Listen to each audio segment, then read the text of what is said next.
امشب در 24 ادامه رکورد شکنی های دلار در ایران. قیمت از مرز 78,000 تومان هم گذشت. رئیس بانک مرکزی میگه این جهش قیمت کار دشمنه. افزایش چشمگیر کنترل سپاه پاسداران بر فروش نفت ایران. به گزارش رویترز سپاه نیمی از این بازار رو در اختیار داره. و امید سربازان اسد به عفو دولتمردان جدید در سوریه. نیویورک تایمز میگه نظامیان سابق در انتظار سرنوشتن. از استودیوی ایران اینترنشنال این 24 است با فرداد فرهزاد. بینندگان ایران اینترنشنال در ایران و سراسر جهان سلام و وقت بخیر. در ایران قیمت دلار به 78,000 تومان رسیده، هرچند که رئیس کل بانک مرکزی سه شنبه شب در یک مصاحبه تلویزیونی گفته تلاطم بازار ارز به گفته اون نتیجه عملیات روانی دشمنه. با وجود ابراز اطمینان دیشب محمد رضا فرزین، بازار ارز واکنش مثبتی به صحبتاش نشون نداده و قیمت هر دلار آمریکا در بازار تهران به 78,000 تومان رسیده. سارا بازوبندی، کارشناس اقتصاد از هامبورگ، و سیامک جوادی، مدرس و پژوهشگر اقتصاد مالی در دانشگاه تگزاس به ما پیوستند. خانم بازوبندی، با شما شروع می‌کنم. چه اتفاقی داره در ایران میفته؟ افزایش نرخ ارز چیز جدیدی نیست، ولی میزان و سرعتی که پیدا کرده قابل مقایسه نیست با هفته‌های پیش. بله، چند تا عامل مختلف هست. با درود بر شما، ممنون از دعوتتون. یکیش اینه که خب به هر حال وضعیت خیلی نگران کننده برای آینده کشور پس از سقوط دولت اسد چشم اندازش پررنگ تر شده. یعنی اینکه واقعا چه گزینه‌ای در انتظار ایران و آینده ایران هست یه مقداری نگران کننده است. نکته بعد اینه که اصلا اومدن آقای ترامپ به نظر من بزرگترین شوک اقتصادی برای اقتصاد ایران بود. یعنی وقتی که ایشون در انتخابات پیروز شدن، میشد که به طور واضح دید به خصوص در بودجه‌ای که آقای پزشکیان به مجلس ارائه کرد، این مسئله کاملا واضح بود. یعنی دولت داره خودش رو آماده میکنه برای شرایط سخت بازگشت تحریم‌های حداکثری. نکته‌ای که هست اینه که به هر حال با این وضعیت، مجموع این عوامل، یه مقدار زیادی هم ما فرار سرمایه از کشور داریم. یعنی مردم دارن به هر نحوی در سنین مختلف مهاجرت میکنن، همراه خودشون دارایی‌هاشون رو میبرن. به طور متوسط طبق آمار دولتی در طی 10 سال گذشته 26,000 ایرانی هر سال از ایران رفتن. هر کدوم از اینا به هر حال یه مقداری سرمایه و درآمد هم ممکنه با خودشون ببرن. این هم خودش مسئله دیگری است. و در نهایت به نظرم بزرگترین مسئله این که آقای فرزانه میاد میشینه میگه کار دشمنه. به نظر من دشمنی وجود نداره و این سیاست ارزی بانک مرکزی هم درش بسیار دخیل هست. شما اگر نگاه کنید در بودجه‌ای که آقای پزشکیان ارائه کردن، 37.5% از درآمد صادرات نفت قراره که در سال مالی که پیش رو هست به دولت داده بشه، 48% بره با صندوق ذخیره ارزیمون، اون صندوق توسعه ملی. یه 14.5% این وسط معلوم نیست اصلا که قراره چه اتفاقی براش بیفته. اون اصلا در هیچ جایی فعلا ازش صحبتی نشده. از اون 48% هم دولت قراره دوباره 28% قرض بگیره.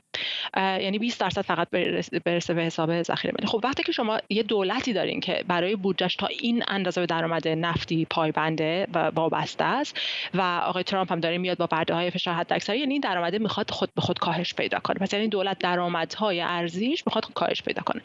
معادل اونها رو که میخواد دولت به ریال خرج کنه در داخل اقتصاد، که میخواد حقوق بازنشسته‌ها و کارمندهای دولت و هزینه‌های نظامی و یارانه ها، این سه تا آیتم هستن که حالا من اگه فرصتی شد در مورد اینها میخوام یه چند تا نکته عرض کنم خدمتتون. اینها احتیاج به این دارن که دولت درآمدهای ارزش رو به ریال تبدیل کنه. خب هرچی که قیمت ارز بالاتر بره، طبیعتاً درآمد ارزی دولت حتی اگر درآمد ارزی کاهش پیدا کنه، معادل ریالیش میتونه ثابت بمونه، حالا میتونه معادل ریالیش مقدار کم بشه. نکته که هست اینه که من فکر می‌کنم اینها پیش زمینه‌های یک زلزله اقتصادی است در پیش رو و فقط هم به خاطر برگشت آقای ترامپ به کاخ سفید نیست. یه مقدار زیادیش می‌دونیم که ناشی از ناکارآمدی‌ها و اون مثلا برنامه‌های منطقه‌ای و گروه‌های نیابتی و در طی این سالها به هر حال ما دولت جمهوری اسلامی راه برای خرج کردن هزینه‌ها، خرج کردن درآمدهای نفتی زیاد داشته. بیشترین عامل، من اصلا معتقد نیستم که کار دشمنه، اون یه درصد بسیار اندکی است، ولی بیشترین عامل در داخل کشوره، بانک مرکزی خودش هم بسیار نقش داره در این قضیه.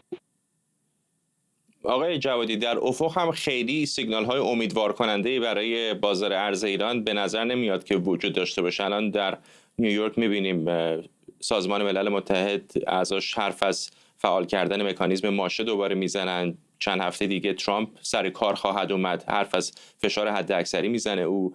همه اینها خب میشه حدس زد که وضعیت رو بدتر از اینی که هست خواهد کرد، نه؟ قطعا همینطوره. با سلام و درود به شما و مخاطبین شبکه ایران اینترنشنال و مهمون عزیزتون. دقیقاً همینیه که شما داریم میگیم. صحبت‌های آقای فرزین رو به نظر من باید از منظر این بهش نگاه کرد که به دنبال خبردرمانی هستن و گمراه کردن مردم. اتفاقی که داره میفته بحث احساسات درش نیست.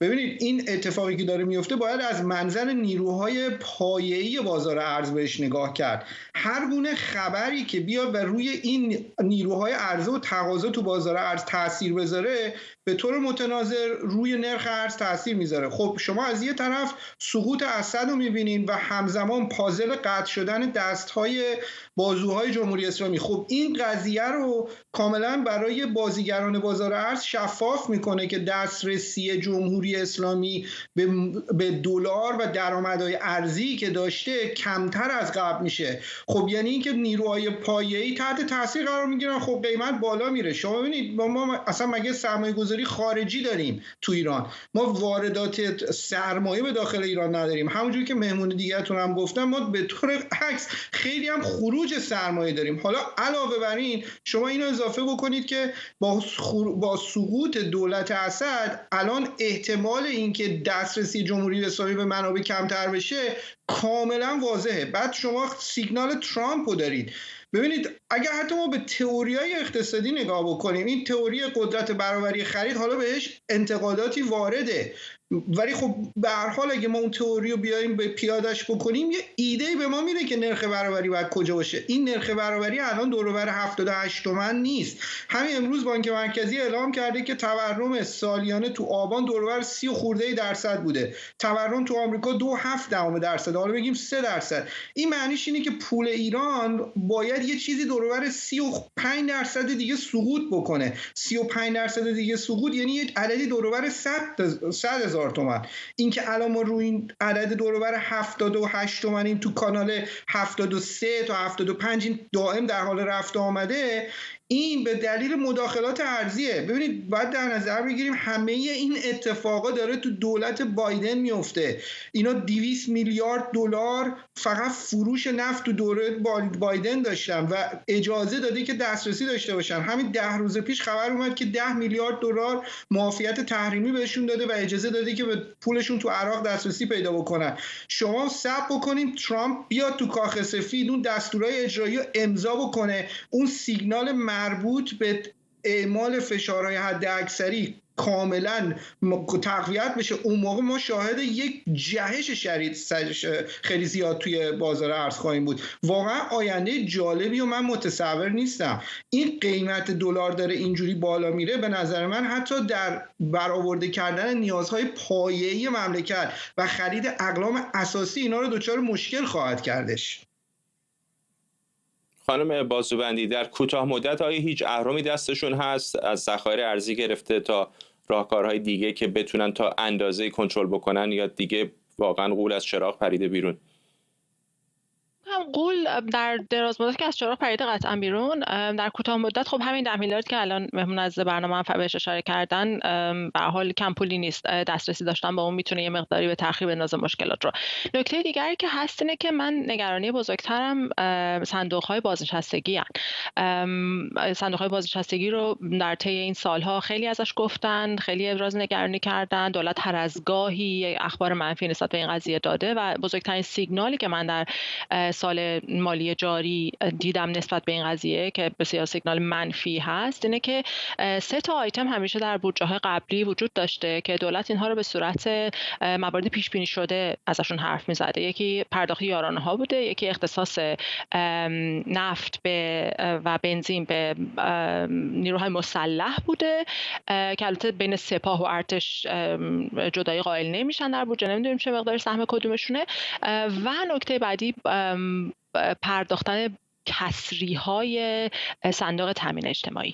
این 3 تا مورد رو در بودجه امسال آقای پزشکیان از اون موارد پیش بینی شده حالا ممکن است در آینده بهشون احتیاج پیدا کنیم یا نه در آورده و رسما در دل بودجه گنجونده و اینها برای تخصیص به این 3 تا مورد از رهبر جمهوری اسلامی دستور مستقیم گرفته که از صندوق ذخیره ارزی پول برداره. یعنی از این 10 میلیارد یه مقدارش قراره، من فکر می‌کنم که حالا میگن صندوق ذخیره ارزی بسا یه بخشش شاید به این قضیه بخواد اختصاص پیدا کنه. نکته هست که هست اینه که اون بمب اجتماعی اقتصادی که در دل این صندوق‌های ورشکسته بازنشستگی وجود داره به نظر من خیلی بمب نگران کننده، سیگنال بسیار قوی هم از بودجه امسال درش می‌بینیم.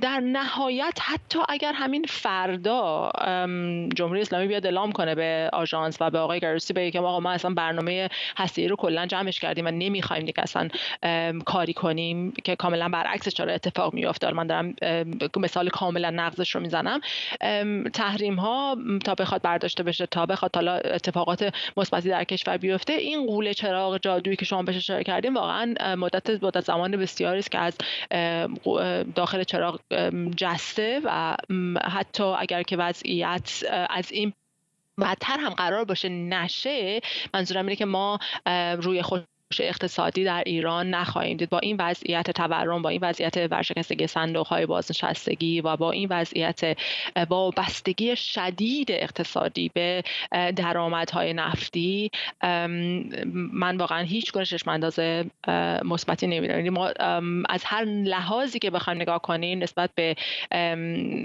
اون همکلاس هامون در این لیگ کشورهای صادرکننده انرژی در منطقه بسیار عقب هستیم. کشورهای مثلا عربستان و امارات دارن صحبت از سرمایه گذاری در هوش مصنوعی و تولید سمی‌کانداکتورهای خیلی پیچیده و پیشرفته‌ای که دنیا بهشون احتیاج داره میکنن و ما همچنان اندرخم یک کوچه هستیم و دنبال این هستیم که فقط بتونیم از این جیب به این جیب پول جابجا کنیم در داخل دولت که بتونیم حقوق بازنشستگان رو که کمرشون زیر تورم شدید خرد شده رو فقط بپردازیم. بنابراین من معتقدم که متاسفانه چشم انداز خیلی امیدوار کننده در میان مدت هم حتی در انتظارمون نیست.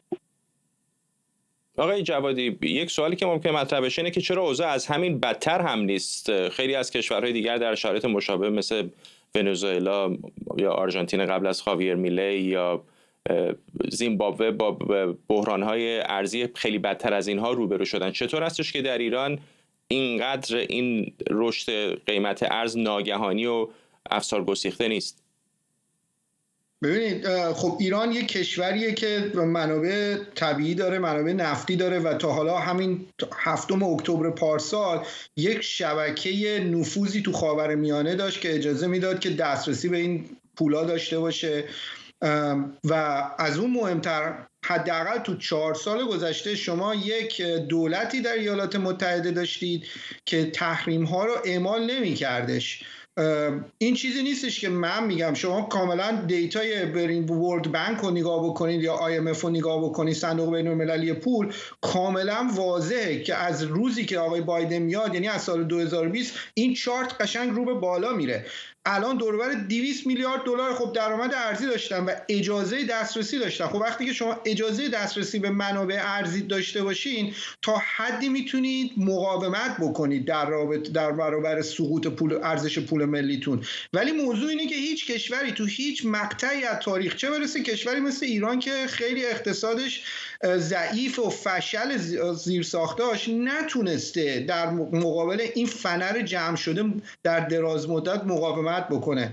خود آقای فرزین برگشت گفت که ما حد فاصله بین سالهای 1399 تا 1402 یک عددی بالغ بر 165 میلیارد دلار مداخلات ارزی داشتیم. خب نمیشه متصور شد که این تأثیری نداشته باشه. به هر حال تأثیر داشته، روند سقوط ریال رو کند میکنه. ولی موضوع اینه که اینا فقط مقطعیه، همینجوری که شاهدش هستیم به صورت پلکانی به هر حال این قیمت بالا میره. حتی نرخ ارز نیمایی هم شما نگاه بکنید با یک تأخیری نرخ بازار رو دنبال میکنه. علت این که وضعیت به وخیمی اون کشورهایی که شما گفتی نشده تو اینه که اجازه داشتن دسترسی پیدا کنن. اگر ترامپ 2-4 سال پیش ریاست جمهوری رو برده بود، وضعیت الان ایران چیز دیگری بود. اوضاع بسیار خرابتر از الان بود و چشماندازی که برای 4 سال آینده هست دقیقاً اینه. ترامپ بیاد تو کاخ سفید و اون فرمان اجرایی رو امضا بکنه، به دلیل اینکه شما آدمایی که گذاشته داره اپوینت میکنه کاملا مشخصه چه سیاستی در قبال ایران میخوان در پیش بگیرن. اگه این کارو بکنن به عقیده من واقعا خیلی شرایط سخت میشه. یعنی ما از حالت بحران دیگه الان داریم به وارد حالت فاجعه میشیم. ممنونم از هر دوی شما. سارو بازوبندی، کارشناس اقتصاد از هامبورگ، و سیامک جوادی، مدرس و پژوهشگر اقتصاد مالی در دانشگاه تگزاس. ممنون از شما. مرسی. همزمان با احتمال تشدید تحریم‌های نفتی علیه ایران و ادامه بحران انرژی در کشور، خبرگزاری رویترز میگه نیمی از صادرات نفت ایران در اختیار سپاه پاسداران قرار داره. رویترز به نقل از مقامات غربی و برخی منابع امنیتی از داخل ایران نوشته این کنترل سپاه بر صنعت نفت به تازگی بسیار بیشتر هم شده. رویترز نوشته سپاه با تشکیل شرکت‌های سوری و مدیریت ناوگان حمل و نقل نفت تحریمی رو مخفیانه و عمدتاً به مقصد چین ارسال میکنه. خبرنگارمون سمیرا قرایی از وزارت خارجه با ماست. سمیرا، قبلا هم ادعاها اینطوری مطرح شده بود، چه میدونیم در مورد این شبکه‌ای که به نظر میرسه بخش قابل توجه از نفت ایران رو داره صادر میکنه؟ فرداد، قبلا هم شنیده بودیم، الان بحث کلیت سپاه و دست گذاشتن روی کلیت صنعت نفت ایرانه. یعنی بحثی که وجود داره این نیست که پول نفت جمهوری اسلامی، پولی که جمهوری اسلامی کسب میکنه از طریق فروش نفت، 50% بره در جیب سپاه. اون بحث رو ما مدت‌ها شنیده بودیم. الان بحث کلیت ساختار و لوجستیک صنایع نفت ایران هست که سپاه پاسداران بر اساس اون چیزی که رویترز به نقل از ده‌ها منبع آگاه داره میگه در اختیار خودش گرفته. یعنی یک بخش عظیمی از نفت، سرمایه ملی ایران رو سپاه پاسداران داره میفروشه، همکار بیمش رو انجام میده، همکار لوجستیکش رو انجام میده، نظارت بر اون ناوگان ارواح رو بر عهده داره، ناوگانی که نفت جمهوری اسلامی رو به رغم تحریم‌های ایالات متحده میتونن ببرن به کمپانی‌های کوچک و مستقل چینی که در اصطلاح بهشون قوری میگیم ببرند و بفروشند. گزارش رویترز الان مبنی بر این هست. در رابطه با نفت و سپاه اخباری که وجود داره، در لایه‌های مختلفی ارتباط وجود داره بین سپاه پاسداران و نفت. یک بحث این هست که در بودجه‌ای که هر سال تعریف میشه، از جمله در سال 1403 اگر نگاه بکنیم و امسال 1404، سپاه پاسداران، نیروهای مسلح جمهوری اسلامی به طور کل یک بودجه کلانی میگیرن. در 1403 ما شاهد این بودیم که حتی بحث تعاطر مطرح بود. یعنی اگر که دولت نتونه اون بودجه‌ای که لازم هست و تعیین شده به نیروهای مسلح بپردازه، موظفه که نفت در اختیار سپاه قرار بده، سپاه ببره بفروشه، پولش رو بذاره در جیب خودش. این یک بحثه. بحث دیگر بحث گرفتن بودجه است که مثلا در 1404 51% بودجه مملکت میره در جیب سپاه، 37.5% بودجه میره در اختیار دولت و کارمندان دولت قرار میگیره. و الان اصلا گرفتن کل صنعت نفت ایران، یعنی دست گذاشتن روی سازمان ملی نفت ایران، بخشی از اون رو سپاه از آن خود کرده، یا شرکت نیکو که از شرکت‌های تابع سازمان ملی جمهوری نفت ایران هست، اینها رو سپاه در اختیار خودش گرفته. پس در لایه‌های مختلف الان داریم می‌بینیم که سپاه داره چنبره خودش رو بر نفت، چه پولی که از فروش نفت عاید میشه، چه خود نفت به عنوان کالا بیشتر و بیشتر میکنه. ریچارد نفیو از کسانی که اینجا در این ساختمان سالها کار میکرده، از معماران تحریم علیه جمهوری اسلامی بود و در جریان ریاست جمهوری بایدن در این 4 سال چند سال پیش استعفا داد و رفت از اون تیم مذاکره کننده‌ای که بایدن گذاشته بود که برن با ایرانی‌ها صحبت بکنن. اون هم با خبرگزاری رویترز صحبت کرده. فرداد یک نقل قول خیلی جالب داره، میگه اون زمانی که ما داشتیم تحریم‌ها رو علیه جمهوری اسلامی وضع می‌کردیم، تحریم‌های نفتی رو، کسانی که در صنعت نفت ایران کار می‌کردند متخصصان نفت بودند، نه متخصصان تحریم. الان کسانی که صنایع نفت ایران رو بر عهده گرفتند متخصصان تحریم دور زدن هستند، یعنی سپاهی‌ها. پس داریم الان بر اساس چیزی که رویترز داره گزارش میده می‌بینیم که چنبره سپاه بر صنایع نفت ایران داره بیشتر و بیشتر گسترده‌تر میشه و با آمدن ترامپ و سفت و سخت‌تر شدن تحریم‌ها، سپاه پاسداران که هنرش در دور زدن تحریم هاست، در ایجاد این ناوگان ارواح هست، نقشش برای علی خامنه‌ای بیشتر و بیشتر خواهد شد. پولی که به دست میاره بر اساس اون چیزی که رویترز میگه 1 میلیارد دلار از این پولی که با فروش نفت به دست میاره رو سپاه صرف خودش میکنه، کمتر از اون رو در اختیار حزب اللهی که الان اصلا نمیدونیم باید چطور راجع به حزب الله و پولی که از جمهوری اسلامی میگیره هنوز نمیدونیم چطور صحبت بکنیم، ولی 1 میلیارد دلار رو سپاه در اختیار خودش میگیره، به کارمندان خودش میده. بر اساس صحبتایی که داشتی با 2 مهمان قبل میکردی، این پول درشت که در جیب نزدیکان سپاه، نزدیکان علی خامنه‌ای میره،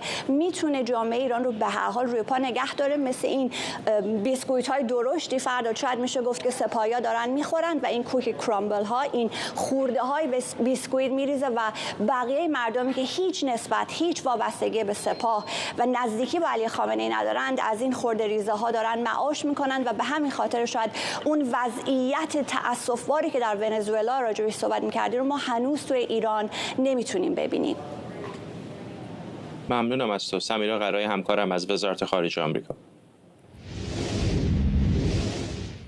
دالغا خاتون اغلو، کارشناس انرژی از باکو، و جابر رجبی، تحلیلگر سیاسی، به ما پیوستند. با آقای خاتون اغلو شروع می‌کنم. اگر دونالد ترامپ هم به کاخ سفید برگرده که برخواهد گشت و این فشارهای حداکثری بیشتر بشه، این 1 میلیون 1.5 میلیون بشکه نفتی که ایران الان داره میفروشه میشه حدس زد که با چالش‌های بیشتری روبرو خواهد شد. این چه تأثیری خواهد گذاشت بر وضعیت بازار انرژی ایران؟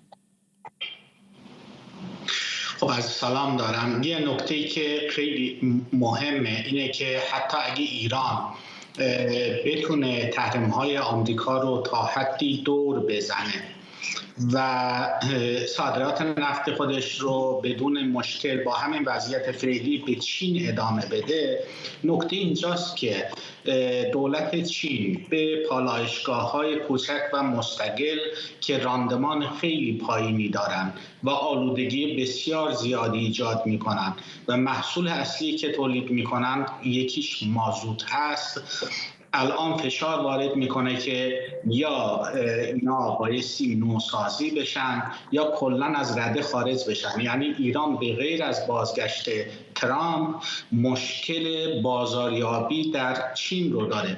تنها مشتری نفتی ایران در چین همین پالایشگاه‌های کوچک و مستقر در شاندونگ یا دالیان هستن و اینا رو داره یواش یواش از دست میده. ما میبینیم که طی چند ماه گذشته هم صادرات نفت ایران طی 3 ماه فقط 500,000 بشکه در روز کاهش پیدا کرده. آقای رجبی، این گزارش رویترز رو احتمالاً دیدید که میگه سپاه پاسداران کنترل نیمی از فروش نفت ایران رو در دست داره، اما آیا گزینه دیگری هم واقعا در ایران وجود داشت به جز استفاده از سپاه پاسداران؟ زیر این همه تحریم‌های بین‌المللی تنها نهادی که میتونست اینها رو دور بزنه به گمانم خود سپاه بود، نه؟ درود بیکران. البته این گزارش یک مقداری فکر میکنم که خوشبینانه نوشته شده، یا حداقل سپاه قدس رو در مقابل این گزارش نیاورده، یعنی 50% رو شاید داره بدون سپاه قدس میگه. فکر میکنم بالای 80-90% رو نیروهای مسلح به خصوص سپاه بر تسلط داره. اما مسئلهش این نیست که کاری نمیتونست بکنه. علی خامنه‌ای اومد کاری کرد، اومد یک چیزی رو درست کرد به اسم اقتصاد مقاومتی. اقتصاد مقاومتی یعنی همون پولشویی. این پولشویی، این فساد باعث شد که گروه‌های مافیایی تو سپاه، یعنی 4 تا سردار با هم دیگه نشستن یه گروهی درست کردن، هر که زورش بیشتر بود قدرت بیشتری گرفت تو مسئله نفت و اینها اومدن یک دوره‌ای همینجوری با روابط فروختن. رسید به جایی چون برای چند وقتی که میگن اقتصاد مقاومتی یعنی دیگه اون نظارت روش نمیشه دیگه، یعنی دیگه این مسئله میره تو کار محرمانگی، این پوله هم دیگه واقعا معلوم نمیشه چی میشه. حالا فارغ از اینی که حالا این رو هم مردم ایران باید بدونن، این پوله شاید بعضی بگن خب خود سپاه میفروشه بالاخره برای مردم میاره، نه اینجوری نیست. قالب این پوله اولا بر نمیگرده توی به خزانه دولت، خیلی هاش که توی این وسط همین گروه های مافیایی استفادهش میکنن. یه قدیشو که میگن به خاطر اینکه بخوان چنج اوراق بکنن، اوراق رو عوض بکنن، یه قسمتیش رو برای اینکه بخوان پول رو جابجا کنن، یه قسمتیش میره تو حسابهای تراستی، میرن به اونها پول میدن. هر کدوم این گروه های مافیایی از یه جاشون میخوره. اما رسید به جای جمهوری اسلامی دید نه اینجوری نمیشه. اون درگیری گروه های مافیایی سپاه هم با هم دیگه زیاد شد، اومد مستقیما پاسدارا رو برد گذاشت تو وزارت نفت. یه گزارشی آقای پورمحسن داده بودن در مورد این موضوع که مثلا شخصی به عنوان باوند اونجا هست و اونجا اداره میکنه. دیگه اومدن یک کاری رو رقم زدن که حتی گروه‌های نیابتی هم اونها هم دیگه رفتن توی مسئله موضوع نفت. درسته که میگوین موضوع نفت فقط برای جمهوری اسلامی چینه یا مخازن دالیانه، اما اونها تونستن با توی کشورهای منطقه رو آب فروختن، عوض کردن اوراق‌ها منابع زیادی به دست بیارن. من این 1 میلیارد دلار رو واقعا نمیتونم بپذیرم، مبلغ خیلی بالاتره. اما این سوال شما، این نکته رو باز میگم که کاری بیش از این میتونستن بکنن، کاری که جمهوری اسلامی میتونست بکنه که اصلا باید مشکل رو از اساس حل میکرد که تحریم های اتفاق نمیافتاد. اما تو موضوع تحریم این قسمت نمیرن به سمت اینکه این پول بخواد به اقتصاد کمک بشه، بلکه خرج اون گروه های مافیایی میشه، قسمتش هم برای اهداف علی خامنه‌ای مصرف میشه. آقای خاتی‌نقلو، حالا با روی کار آمدن ترامپ و فشار حداکثری، این نفتی که ایران الان هم داره میفروشه خب بخش قابل توجهش غیر قانونی است و ناقض تحریم‌های بین‌المللی به خصوص تحریم‌های ایالات متحده آمریکاست. اما چه اهرمی آمریکا خواهد داشت که بخواد جلوی نفتکشی که مثلا از بنادر جنوبی ایران داره میره به سمت چین رو بگیره وسط آب‌های بین‌المللی؟ بله، یه بخشی مربوط میشه به این که مثلا ما الان لیستی از 380 نفتکش و در میان اینها هم 180 نفتکش عظیم رو داریم که قابلیت حمل 2 میلیون بشکه نفت رو داره. تنها نیمی از اینها تحریم شده. اگه تحریم های بیشتری اعمال بکنه، تمام این نفتکش ها رو که فهرست همشون رو دارن، یعنی شرکت های ردیابی نفتکش ها هم این فهرست رو منتشر میکنن، اگه همه اینا رو تحریم بکنه باعث خواهد شد که ایران اولا در انتقال نفت دچار مشکل بشه، دوم زمانی که طول میکشه این نفت رو به مشتری‌ها برسونه از طریق دلال‌ها، واسطه‌ها، و همچنین هزینه‌ای که برای بازاریابی و نهایتاً انتقال نفت متحمل میشه بسیار افزایش خواهد داشت. من فکر میکنم که چین الان 750 میلیارد دلار با آمریکا تجارت کالا و خدمات داره، در مقابل مثلا نفتی که از ایران میخره هولوش 10% نفت وارداتی چین رو تشکیل میده. نهایتا الان 5 دلار 6 دلار برای هر بشکه نفت تخفیف ایران به چین میده. نمیارزه برای چین که با آمریکا سرشاخ بشه، اما احتمال وجود داره. که چین از اهرم ایران استفاده کنه تا امتیازاتی از ترامپ بگیره. من آمارهای شرکت کپلر رو همین 2 روز پیش از شرکت گرفتم. صادرات نفت ایران در 15 روز ابتدایی ماه دسامبر به چین به 1,900,000 بشکه رسیده، یعنی دوباره 600,000 بشکه نسبت به ماه گذشته اوج گرفته. این نشون میده که چین به هر حال میخواد یه امتیازاتی از آمریکا بگیره، اما نهایتا حتی اگه این امتیازات رو نگیره 750 میلیارد دلار تجارت با آمریکا داره. تراز تجاری به شدت به نفع چین هست، 2 برابر صادراتش به چین به آمریکا واردات داره و هرگز ریسک تحریم‌های آمریکا رو به جان نمیخره. آقای رجبی، حلقه به نظر بسیار تنگ شده به دور ایران و بعید میدونم که بالاخره بخشی از حداقل اون بخشای تکنوکرات حکومت نفهمن که چه اتفاقی داره میفته. چقدر فکر میکنید که این همه فشار و این همه شکستای منطقه‌ای و آمدن ترامپ و وضعیت بازار انرژی ممکنه باعث بشه که در درون به فکر چاره‌ای بیفتن و بگن خیلی خب اینطوری نمیتونیم ادامه بدیم، یا با غرب بالاخره به یک توافقی برسیم، یا فشارها رو کم بکنیم، یا برنامه هسته‌ای رو بذاریم کنار، یا فکر میکنید همینطوری ادامه خواهند داد؟ یه نکته وجود داره. از وقتی که همین سپاه مخصوصا وارد موضوع نفت و اینها شد، همون گروه مافیا که گفتم این فساده، اصلا یکی از دلایلی که شما میبینید گروه این محور مقاومت انقدر مسخره یهو دفترش بسته شد، همین بحث فسادیه که سیستماتیک شد تو جمهوری اسلامی. این گروه های مافیایی وقتی حلقه بهشون تنگ میشه، این دولت عمیق، این دولت که اون گروه های منابع قدرت مافیایی، اونها هر کاری حاضرن بکنن برای اینکه منافعشون به خطر نیفته. من فکر میکنم یه قسمتی از همینا به خاطر اون مصالحی که دارن حتما تاثیر فشار خواهند گذاشت برای اینکه جمهوری اسلامی، اون علی خامنه‌ای، اون نرمش قهرمانانه هر اتفاقی باشه انجام بشه. یه مسئلهش هم نسبت به خود علی خامنه‌ای، رفتار خود خامنه‌ای اینه، گرچه اون دوباره حرفاشو میزنه اسرائیل باید نابود بشه، اما تو عمل که داریم میبینیم خیلی الان مراقب این که کلاهشو سفت بگیره باد نبره. یعنی بسیار میشه واقعا این رو نگاه کرد که اونها سقوط رو از رگ گردن به خودشون نزدیکتر میدونن.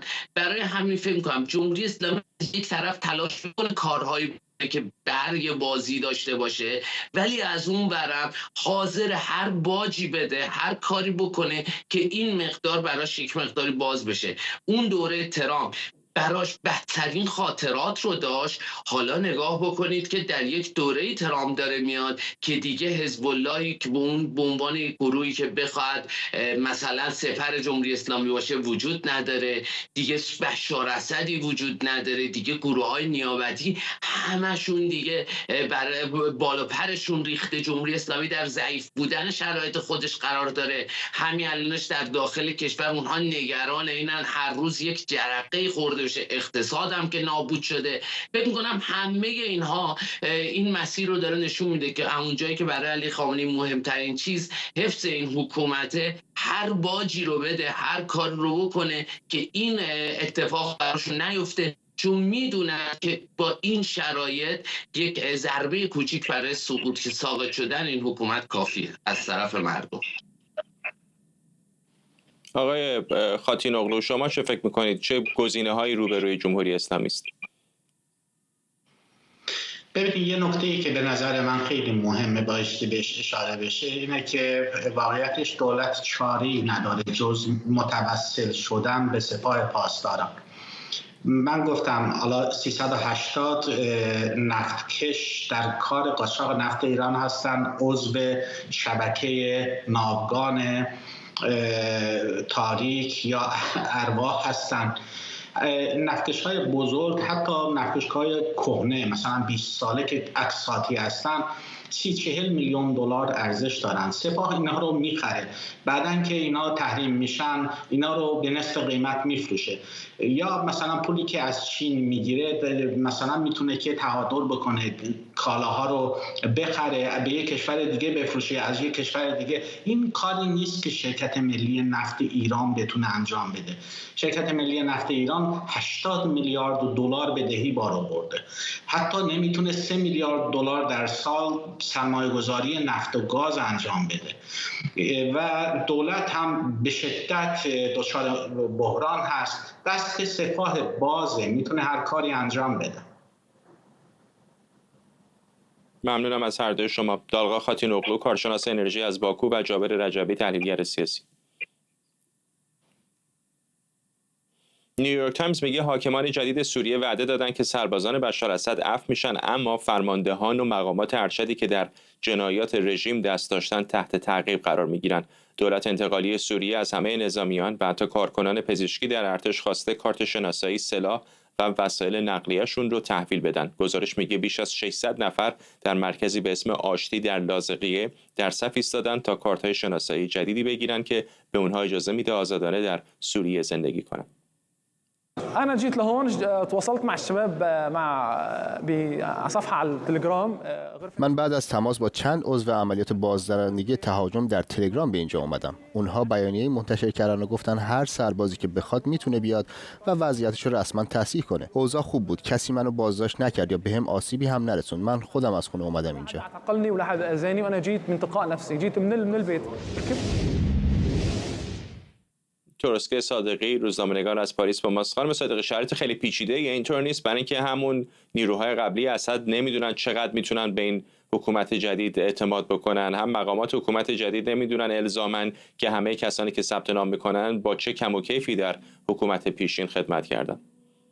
دقیقا همینطوره و مشخص هم نیست که آیا همه این افراد میرن خودشون رو معرفی بکنن یا نه. مسئله‌ای که وجود داره اینه که این افراد نظامی از رژیم سابق به اصطلاح چون سرانجامشون نامشخصه، در نتیجه کمی اوضاع رو پیچیده میکنه و باید از زوایای مختلف بررسیش کرد.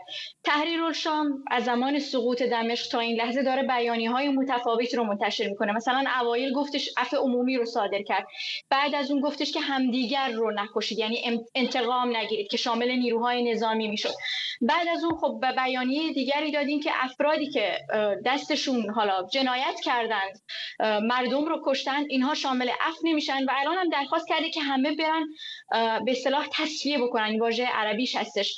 فقط در لاذقیه نبوده. طبق اطلاعاتی که منتشر شده اینه که در شهرهای طرطوس، حلب، حمص، دیر از زور، در همه اینها فراخوان دادن. حالا یک سری از نیروهایی که در واقع یعنی کل نیروهای امنیتی شامل پلیس، استخبارات، ارتش، همه اونها، بخشی از اونها رفتن. این مسئله اینه که شامل نیروهایی میشه که در داخل سوریه هستن.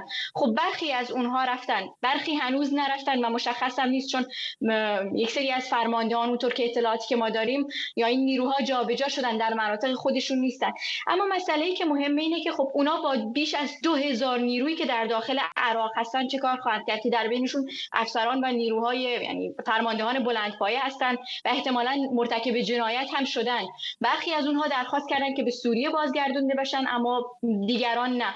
یک سری از این افسران هم به روسیه رفتن همراه با نیروهای روسیه که عقب نشینی کرده بودن. مسئله‌ای که وجود داره اینه که در واقع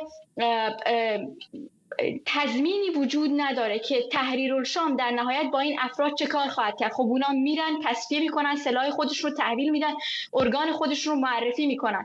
این یکی از موارد. به این دلیل هم این اطمینان رو ندارن، این تضمین وجود نداره، چرا که در حلب و حمص در همین چند روز گذشته ما دیدیم که دادگاه عادلانه‌ای وجود نداره و یک سری از افراد رفتن انتقام گیری کردن.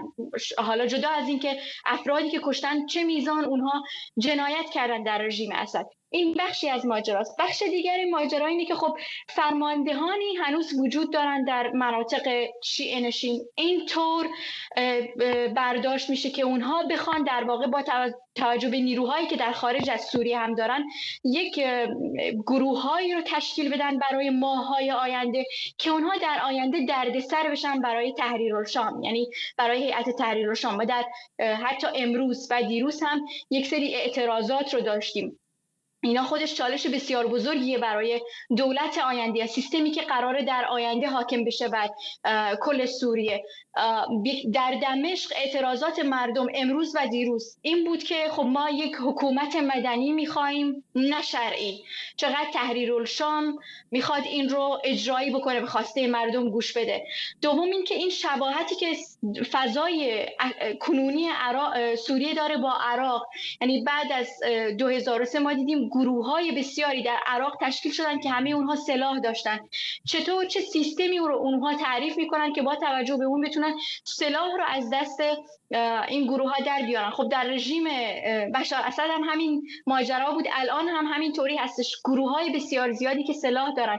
و نکته مهمتر اینه که خب به هر جهت بسیاری از اتنیک‌ها هنوز باور ندارن به بیانیه ها یا دستوراتی که دولت یا به اصطلاح تحریرالشام، هیئت تحریرالشام داره منتشر میکنه. مشخص نیست با اونها چطور رفتار خواهد کرد. مثلا ما دروزی‌هایی رو داشتیم که در سویدا سالها ماها بدون اینکه واهمی از اسد داشته باشن اعتراضات خودشون رو ادامه دادن. الان هم در روزهای گذشته اونها همچنان به نوعی اعتراض نشون دادن نسبت به وضعیت نامشخص کنونی حاکم بر مناطق خودشون، یا شرایطی که ممکنه گروه‌های مختلف حتی تحریرالشام رو با کردها مواجه بکنه با هم دیگه. اینکه بعداً چه سیستمی حاکم بشه، آری از سلاح باشه، آری از گروه‌هایی که بخواد انتقام گیری طائفی رو ادامه بده، یا باور داشته باشه به اینکه تمامی اتنیک‌ها و اقلیت‌های مختلف رو جای بده، حقوقشون رو حفظ بکنه. اینا نکات بسیار مهمی هستش که باید در نظر گرفته بشه، اما در حال حاضر هیچ تضمینی وجود نداره. این افرادی که دارن خودشون رو معرفی میکنن چه میزان جنایت کردن علیه مردم در رژیم اسد به یک دادگاهی عادلانه خواهند رسید یا نه شاید افرادی بوده باشن که فقط برای به عنوان یک امرار معاش در این صفوف بوده باشن و شاید هم مرتکب هیچ گونه